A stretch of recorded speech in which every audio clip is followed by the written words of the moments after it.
Welcome back to After Battle. I'm your host as always, Daniel Levi, and joining me now is Tony Martin. Tony, welcome back to After Battle. Hey, how's it going, buddy? How you doing? Doing amazing. How are you? I'm doing good. So, man, the fight's coming up. You and Johnny Case, it's going down this coming weekend, Oklahoma City. How are you feeling about the matchup, man? I think the matchup's great. I think that all around I'm better everywhere, and I think I'm a lot bigger, a lot stronger, and just a better all-around athlete. And I think technically I'm better everywhere. So I think it's a great matchup for me, and a great name for me to just really get a little bit more exposure in the UFC and really put on a good show. What's the history between you two? Because it sounded like a fight that you really wanted. Yeah, no, like I said, I've been trying to fight him for about 4 or 5 years now. When we grew up, I was in Minnesota, he was in Iowa, and when I went pro, he was already had like 16 to 18 fights. And then I heard of him, when I was 1-0 pro, and we were in the back, and I didn't know who he was, and I was asking around, and I was trying to fight him ever since then. And then his management and him has made one excuse after another not to fight. It first started where they were saying I didn't have enough experience. Then they're like, oh, that's a UFC level fight. Then we get to the UFC, and I was coming off my first win off of Fabricio, and he called out Joe Ellenberger. Joe Ellenberger was a Chicago guy. He's like, hey, let's fight. He was talking to Joe, saying, I want a Midwest fight. It'll be great for the fans. So I jumped on his Facebook, and I was all polite about it. At this time I didn't have any beefs with him or anything, and I was like, hey, if you want a Midwest fight, I'm healthy, I'm ready, and we can fight. And then he was just kind of disrespectful and just like, how about if you talk to the UFC, I'll smash you and Joe in the same night. And so after that, I was like, all right, it's game on. Like, it's time for us to fight. So after that, I tried to call him out. I'm like, okay, the Chicago card came up. Another Chicago card came up. And then my last fight in Phoenix, he was running the UFC Snapchat. And he was running that, and then he's talking crap during my fight, pretty much just saying, oh, now that that's over, let's get to the real fights. So my buddies told me about it. So I called him out on it, and I'm like, hey, what's going on, man? You're talking all this shit. Like, let's fight. Like, you're going to talk all this when I can't even hear you. I didn't even have Snapchat. So I couldn't even hear him. So I'm like, all right. So I call him out. He blocks me on Twitter. I was telling him, let's fight in the Kansas City card. He obviously didn't want anything to do with that. So he took a fight with someone else. And so after that, I was like, all right, me and Johnny Case, we're never going to fight. Like, everyone knows I want to fight. I'm coming off 2 wins. He's coming off a loss. The fight's never made more sense for him. And so I was like, all right, we're never going to fight. And then luckily, I got a fight offer for OKC, and I accepted right away.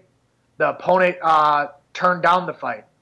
And then my manager just subtly said, hey, what about Johnny Case?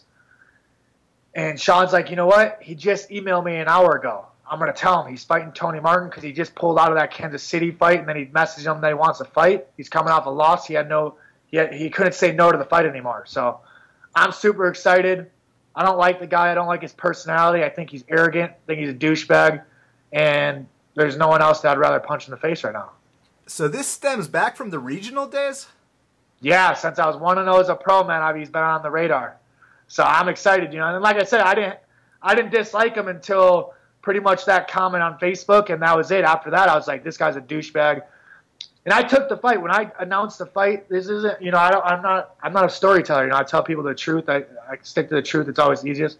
I had 8 random people message me saying, hey, I know you don't know me, but I hope you smash him. He's a douchebag. He's arrogant. And I'm talking like 8 different people I've never talked to in my life. So I'm like, he's obviously rubbing a lot of people that same way. And, it's time for me to get in there and smash him. Is this the first time that you've ever had this kind of beef with an opponent going into a fight? Yeah, it's the first time. I've never even known anyone that I've fought, really. So I'm definitely excited. I think that it's going to bring out the best of me in there. And I think that as long as I fight, without emotion, that it's going to be a great fight for me. I love the matchup. I've always liked the matchup. I think he's prone to – my skill set is prone to killing his. I think he's had a very easy run in the UFC. I think that he's had, very average opponents at best. And the fight before the UFC, I think he lost that fight 30-27. And he was just in his hometown, got a hometown decision. So I'm not impressed with Case, and he acts like he's a world beater, and I'm just happy to put him in his place. I fully expect a finish. I'm thinking second round. I think, first round he'll be, a lot more movement, a little flashy, and I just got to wear on him. I got to wear on him on the feet. I got to get after him on the ground. I got to get after him, and I'm just going to wear him down, and I'm going to break him.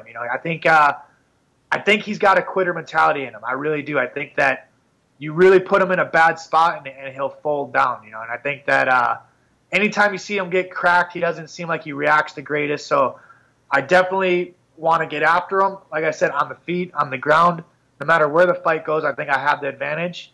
And I just got to go out there now on the 25th and perform. So you're coming off a very impressive and very dominant win over Alex White. And Alex White's a very underrated, crafty guy. What was your overall assessment of that fight? I think that, I went in there with a game plan, and everything was going to plan until the nut cups, situation went down. And, I wear a Muay Thai cup, and the string broke.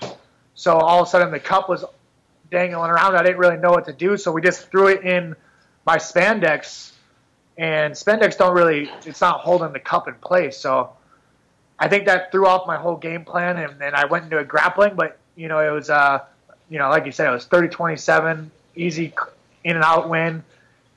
And he was tough, though, man. He's one of those guys that just sticks around. He finds a way to stick in the fights, so I definitely would have liked to get a finish, but, I'm just happy to win the fights, and I fully expect this to be my best performance coming up, though. Definitely. Now, in that fight, even though it was 30-27, he had one moment. He landed one good shot. I mean, what was it like, getting a chance to overcome adversity inside the octagon and show everyone how tough you are? Honestly, it was weird. It was just one of those shots that you didn't feel anything at all, so I didn't feel anything. It just, I could just feel the legs move a little bit. So it just hit my equilibrium a little bit and threw me off, and I just, like you said, I stayed away, I recovered, and just one of those things that, when I remember I read George St. Pierre's book about when he got cracked by Matt Serra. He's like, my biggest regret was that I just wanted to hit him right away instead of just circling off, staying away, recover fully, and then get it back in there. So it was nice to just feel like I have that maturity and that thought process to okay, just circle off, feel good, and then get back after the game plan. So, I mean, you're a guy that's, you've been fed to the wolves since your UFC debut. I mean, you go from the regional scene to all of a sudden you're fighting Rashid and Benny. Do you feel like now you're really starting to find yourself, you're finding your groove, and we're really starting to see the real Tony Martin?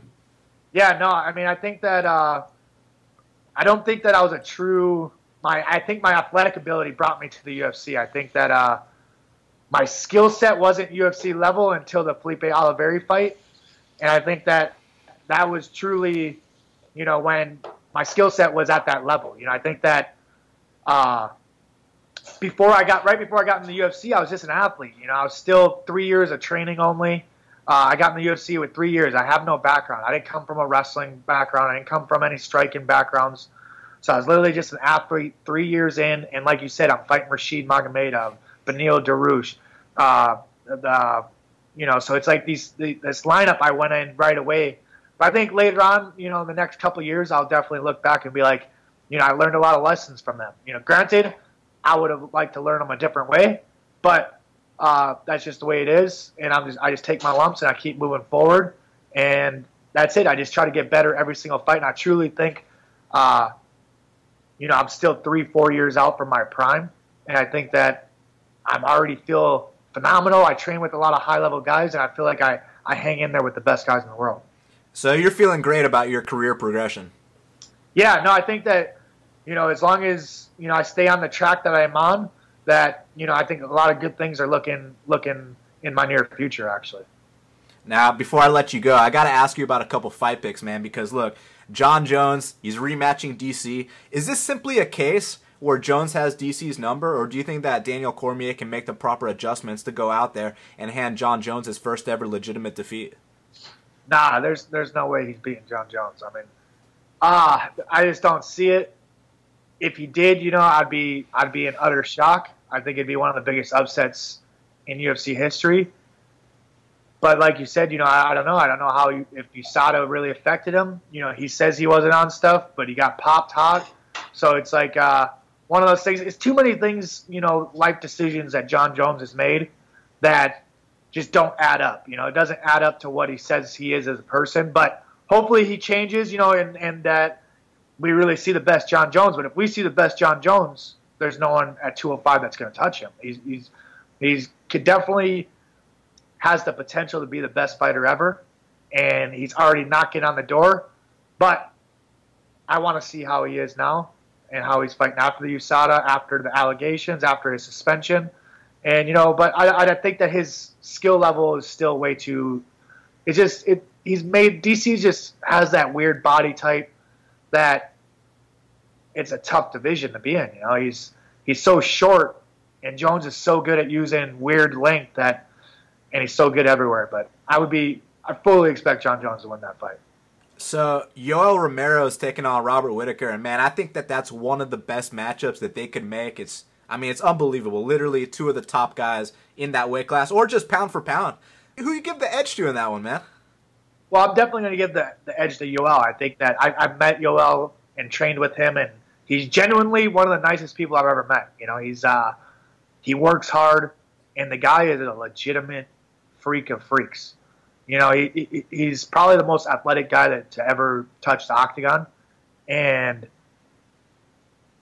the issue always comes down to is the cardio. Is his cardio going to hold? That's always the question, because that guy, when he explodes, he's the scariest. Like I said, I told people, you give that guy, you put him in the cage with anyone in the world. It doesn't matter who it is. You say, hey, it's just a 5-minute fight.